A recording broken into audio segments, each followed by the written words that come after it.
پڑھ کے سناؤں؟ نہیں، لیکن بہت سی جگہوں پر آدم ایک کی حیثیت سے، اصل میں یا آدم اسکن انت وزوجک الجنہ، اے آدم تم اور تمہاری بیوی رہو جنت کے اندر، تو یہاں بنی کہاں آیا؟ وَلَقَدْ خَلَقْنَا، یہ آیت آپ سورہ اعراف کی پڑھ رہے ہیں، جی بالکل، ٹھیک ہے، تو یہ قرآن مجید میں مختلف تعبیرات ہیں، جی،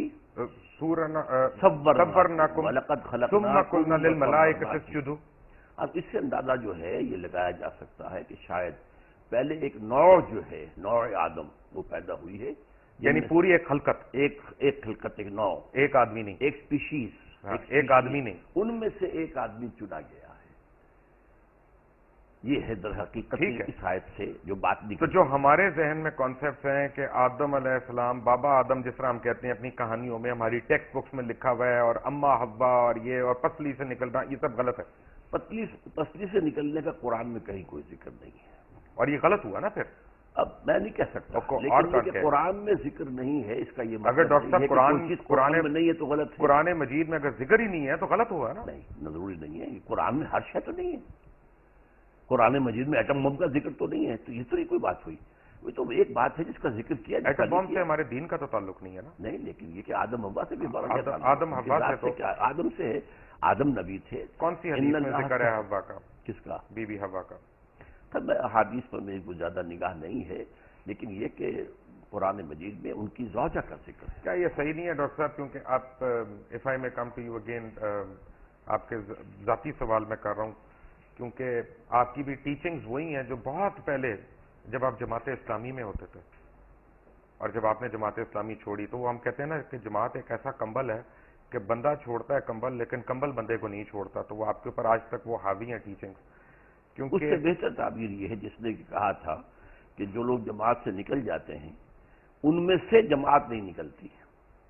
یہ ایک بہتر تعبیر ہے کہ جماعت کا ایک بنیادی سردیاں آ رہی ہیں تو کمبل کا ذکر بہتر ہے، جس نے بھی کہا، لیکن اصل میں بات یہ ہے کہ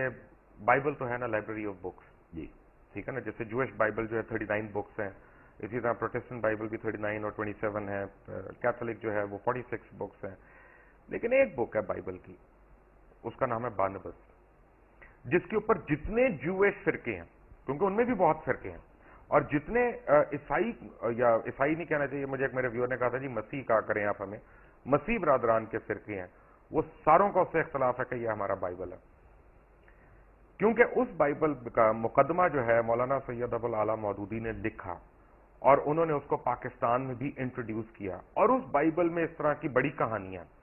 اور یہ جو ببلیکل سٹوریز ہیں ان کو آپ جو لوگوں نے، اور خاص طور پہ جماعت کے اولین لیڈرز نے ہمارے مذہب کا حصہ بنا دیا۔ میں معافی چاہتا ہوں، پہلی بات تو آپ نے یہ کہی کہ یہ بائبل کی سٹوری ہے، برنباس کو انکلوڈ نہیں کرتے، یہ بائبل میں کوئی نہیں کرتا، وہ نہیں کرتے، نہیں، اس لیے ہم نے تو مقدمہ لکھ دیا ان کا۔ نہیں، وہ دوسری بات ہے، سوال پہلے یہ ہے کہ جو لوگ بائبل کے ماننے والے ہیں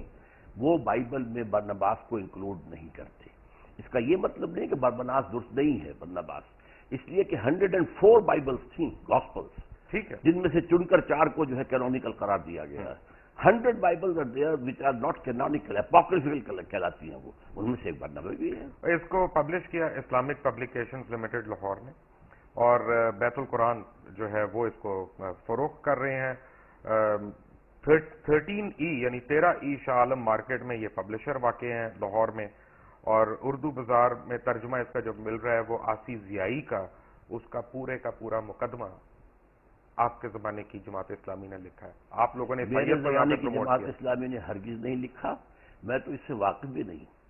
یہ تو میرے نکلنے کے بہت بعد کی کوئی بات ہے، اس وقت تک تو جب میں آصف ضیائی کو تو آپ جانتے ہیں، انہیں میں جانتا ہوں، آصف ضیائی صاحب ایک لیکچرر تھے اردو کے، سیالکوٹ میں تھے، بہت اچھے آدمی تھے، میری ذاتی ان سے واقفیت تھی، لیکن مولانا مودودی نے یہ بہت کہیں بعد میں لکھا، اس لیے کہ میں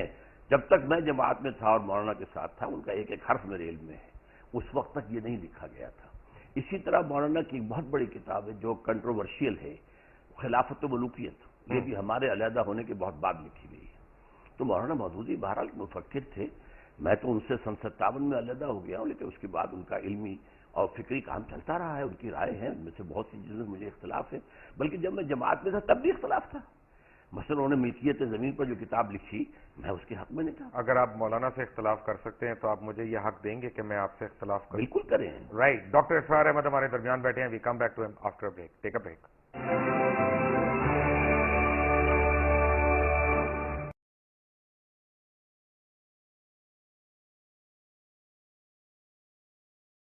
بہت معذرت کے ساتھ کہ ہمارے تمام علماء دین اکابرین ہمارے انہوں نے جو ہمارے مائنڈز میں گھوڑ کے پلایا ہوا ہے کہ یروشلم بیت القدس قبلہ اول، یہ سب غلط ہے، اس میں کوئی صداقت نہیں ہے کر رہے ہیں ڈاکٹر صاحب میری عرض سن لیں۔ یقیناً میں نے آپ سے کہا ہے ایک عرصے کے لیے وہ بیت المقدس ہمارا قبلہ رہا ہے۔ نہیں مدنی دور میں کہہ رہا ہوں خانہ کعبہ قبلہ اول تھا، اس کے بعد وہاں پہ آپ کی ڈائریکشن چینج ہو گئی، وہ قبلہ دوم ہوا، اس عرصے میں قبلہ دوم ہوا۔ لیکن مدنی دور میں قبلہ اول وہ ہے۔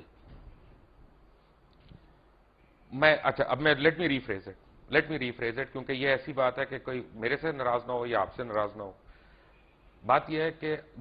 دین ابراہیم ہے، ہم تو دین ابراہیم کو فالو کر رہے ہیں نا بیسیکلی، ہماری تو درود ابراہیم ہی ہم پڑھتے ہیں اپنی نماز میں، وہی ہم پڑھتے ہیں۔ تو بیسیکلی تو اسلام حضرت ابراہیم علیہ السلام لے کے آئی، وہاں انہوں نے پہلی اذان دی، وہاں انہوں نے پہلا طواف کیا، جس کا جواب ہم دیتے ہیں حج پہ جاتے ہوئے کہ لبیک لا شریک لبیک، یہ حضرت ابراہیم علیہ السلام کی اذان کا جواب ہے نا۔ تو بیسیکلی تو اسلام تب شروع ہو گیا تھا، ہمارے دین کی شروعات تو وہیں سے ہوئی نا۔ لیکن اب ہمارا دین مکمل ہوا ہے محمد الرسول اللہ بالکل، اس میں کوئی شک نہیں، وہاں تو مہر لگ گئی، اس پہ کوئی اعتراض نہیں ہے۔ اس لیے میں کہہ رہا ہوں کہ اصولاً آپ کا جو قرآن مجید جو ذکر کر رہا ہے، میں صرف قرآن مجید کے حوالے سے کہہ رہا ہوں، قبلہ تو خانہ کعبہ ہوا نا، اب بھی ہے خانہ کعبہ ہی پہلے بھی تھا ایک عرصے میں 16 مہینے بیت المقدس ٹھیک ہے۔ میں آپ کی بات یعنی آپ عالم ہیں ماشاءاللہ، تو وہ قبلہ دوم ہو گیا نا، آپ چاہیں تو کہہ لیں اس کو، غلط ہوگا کہ صحیح ہوگا دوئم کہنا اس کو؟ میں کہتا ہوں وہ قبلہ عارضی تھا ایک عرصے کے لیے، اور اس کے حوالے سے وہ اول بن جاتا ہے مدینے آنے کے بعد، پہلے 16 مہینے وہ بعد میں پھر خواہ کعبہ، لیکن اصل میں بات صحیح ہے کہ قبلہ اول وہ خانہ کعبہ ہے۔ یہاں تک کہ جو ان کا ہوتا تھا حضرت موسیٰ علیہ السلام کے بعد جو بنی اسرائیل کا ایک عبادت گاہ ہوتی تھی، وہ خیمہ ہوتا تھا، رائٹ، وہ خیمہ جہاں جا کے لگاتے تھے اس کا رخ ایسا ہوتا تھا کہ قربانی کرتے ہوئے جنوب کی طرف رخ ہوتا، وہ خیمہ تھا اور اسی میں پھر قربانی دی جاتی تھی۔ تو اس کو اس طریقے سے رکھتے تھے کہ قربان گاہ جو ہے جب آدمی کو قربانی پیش کرتا تھا تو اس کا رخ ہوتا تھا کعبے کی طرف، جنوب کی طرف۔ یہ ان کا ٹینٹ تھا جو ان کا گویا کہ اس وقت کوئی ابھی ٹیمپل سولومن نہیں تھا، کچھ نہیں تھا، صحرا کے اندر تھے یا وہاں، تو یہ ٹینٹ بھی اصل قبلہ وہی تھا، ان کا بھی قبلہ وہی تھا۔ تو اس اعتبار سے قبلہ اول اصلی قبلہ بیت اللہ ہے۔